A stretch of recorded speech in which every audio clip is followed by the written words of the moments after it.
Welcome to the engine room. Today we look at Sandhi, the rules governing what happens when two vowels collide. Nature hates a vacuum and speech hates a gap. When vowel meets vowel, the system must resolve the friction. Panini's first major subroutine is Dirgha, the law of prolongation.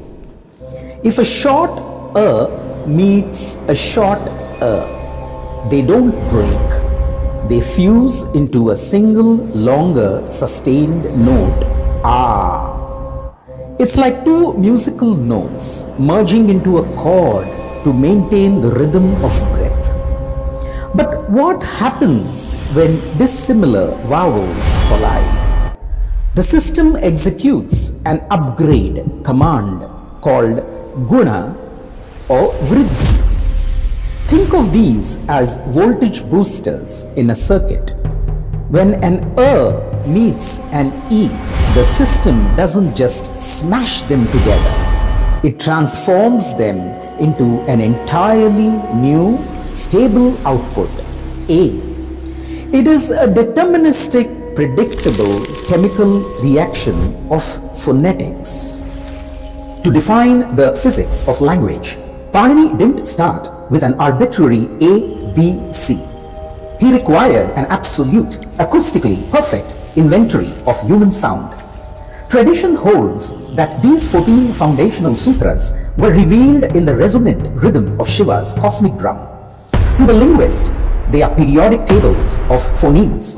To the computer scientist, they are a masterfully encoded lookup table. Witness the raw data matrix of the Sanskrit language. Look closely at these lines. Notice that every single sutra ends with a specialized, distinct consonant highlighted in a brighter color. These are the it sounds, marker codes. They are not part of the alphabet meant for pronunciation. They are functional operators. Panini used these markers like boundary brackets in computer code. They act as end-of-line delimiters, allowing him to create dynamic variables for any subset of sounds he needed.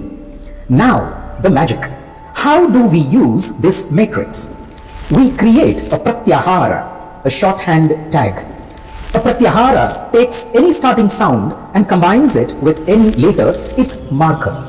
Like magic glue, it instantly creates a variable representing every single sound falling between those 2 points in the matrix. Watch the ach pratyahara.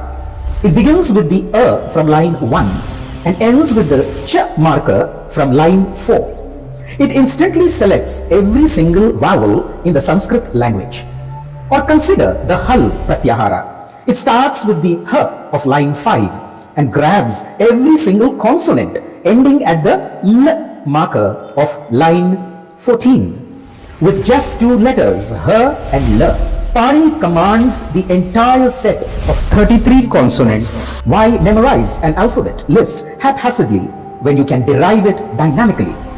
By mapping phonetics to this mathematical grid, Panini achieved infinite flexibility with finite data.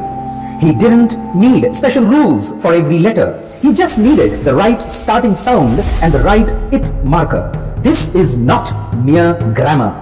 This is algorithmic thinking 2,500 years before the invention of the silicon chip. Om Paniniye Namaha.